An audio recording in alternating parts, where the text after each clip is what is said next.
If you've ever designed a PD session that had great content but still didn't land, then this episode is for you.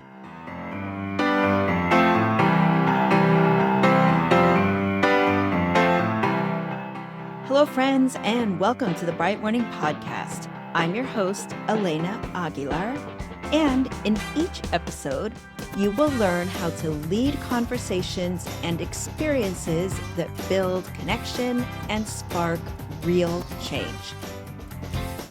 So today, we're talking about something that often gets overlooked in professional development, but that is absolutely essential, which is the conditions for learning. Because you can have the best content in the world, but if people don't feel safe, seen, and engaged, then they won't take it in. All right, let's jump into this. So, a while back, I was asked to facilitate a half-day workshop for a group of school leaders, and the topic was coaching for equity, which is something that I have taught and led countless times. I had a clear agenda, a thoughtful sequence, and some solid tools that I was excited to share. But as I started preparing, I paused. I thought about the folks that I'd be working with. They were coming from different districts. Some knew each other and some didn't. Many hadn't signed up voluntarily. And this was something that they had been told they needed to attend. And I knew that the topic itself, coaching for equity, can bring up a lot of emotions. Some people get curious, others get defensive. And for many, the fear of saying or doing the wrong thing comes up. So instead of jumping into my usual content, I shifted my plan. I started that session by telling a personal story. I told a story about my own growth around equity. I talked about some of the mistakes that I've made and the discomfort that I've experienced because I wanted to show them I'm not here to lecture you. I'm here to learn alongside you. And then I invited them to do a quick reflective writing. And I asked just one question. What do you need in order to feel safe, open, and ready to learn today? And I gave them a few minutes to write. And then I asked them to turn and share, just share with one other person. And that was a chance to connect and a chance to be heard. So we spent the first 15 minutes of that session creating the conditions for learning. And it made all the difference. People were vulnerable. They asked questions. They stayed present in moments of discomfort. And afterwards, they said things like, I felt like I could be honest. I felt like I could actually learn something. And that's why this matters. Because so much more is possible when you invest in building a strong foundation, in creating the conditions for learning. So today I want to share with you the tool that I now use before every PD session that I design. It's got 5 simple questions that I ask myself to ensure that I'm creating the conditions for transformational learning. I'm going to walk you through each one, and I will share a few examples along the way. I have also written these all down for you. If you'd like a copy of those, you will find that linked in the show notes. Okay, here's the first question.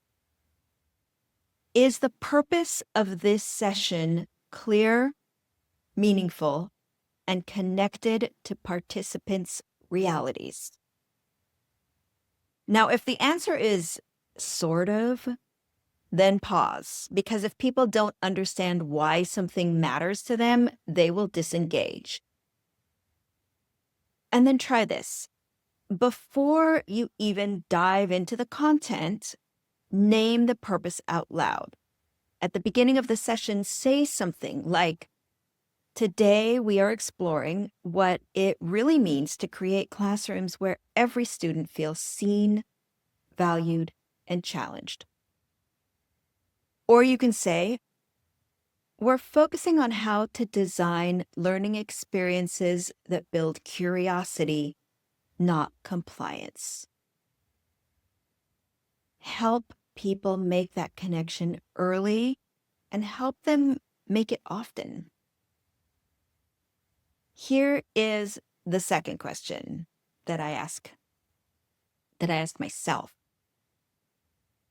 Have I created psychological safety?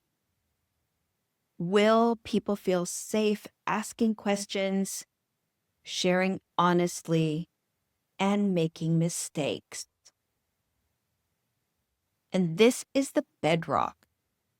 And the good news is that there are simple moves that can build it. You can model vulnerability, like I did, sharing my own stories, becoming a more equitable practitioner. You can also co-create norms with the group.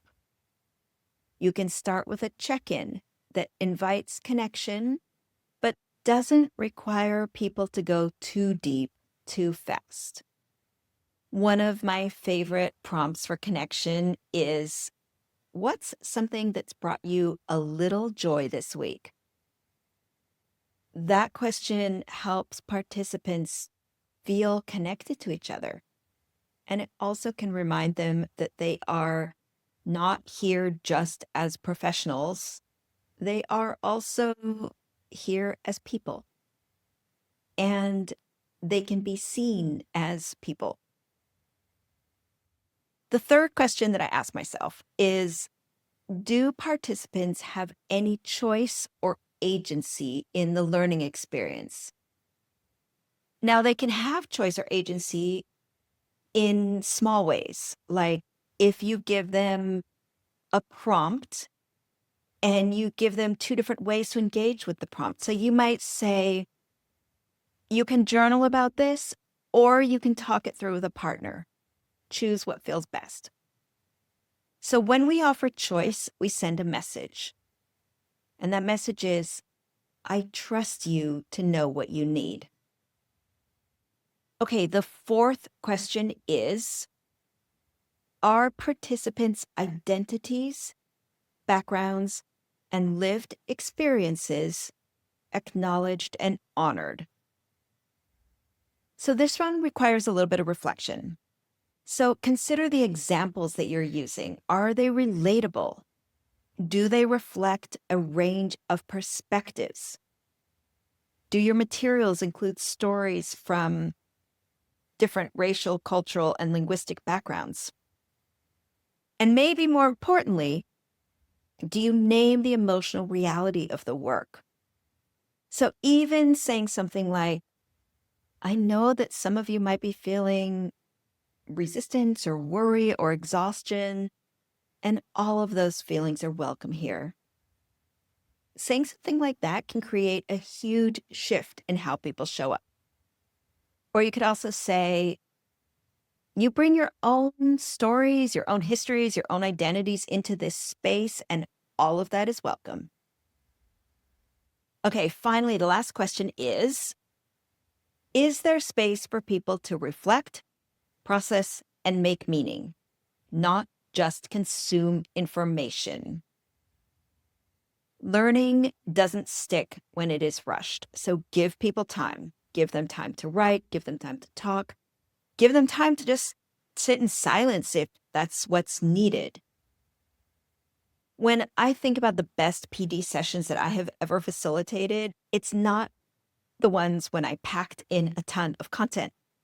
It's the ones when I created space for people to connect and to connect to themselves, to each other, and to the work. So here's a challenge for you this week.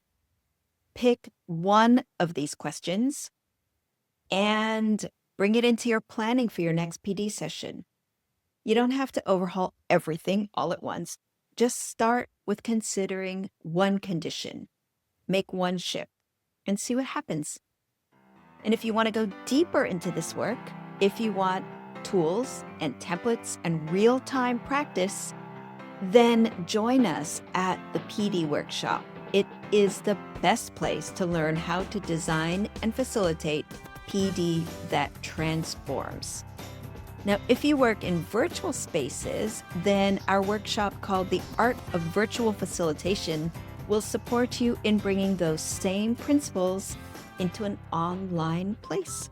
And you will find links to both of those workshops in the show notes, along with our free community webinars, our newsletter, and other resources that can support you. All right, thank you for being here with me today. And if you are listening to us, please consider hopping over to Apple Podcast and leaving us a rating and a review. And you could share this episode with a colleague who designs or leads PD. And now, if you are watching me on YouTube, then give this video a like and subscribe so you don't miss future videos. And if you're not yet watching on YouTube, then join us. In the show notes, you'll find a link. Okay, friends, this show is produced by Leslie Bickford, and Stacy Goodman does the sound engineering. And take care and be well, everyone.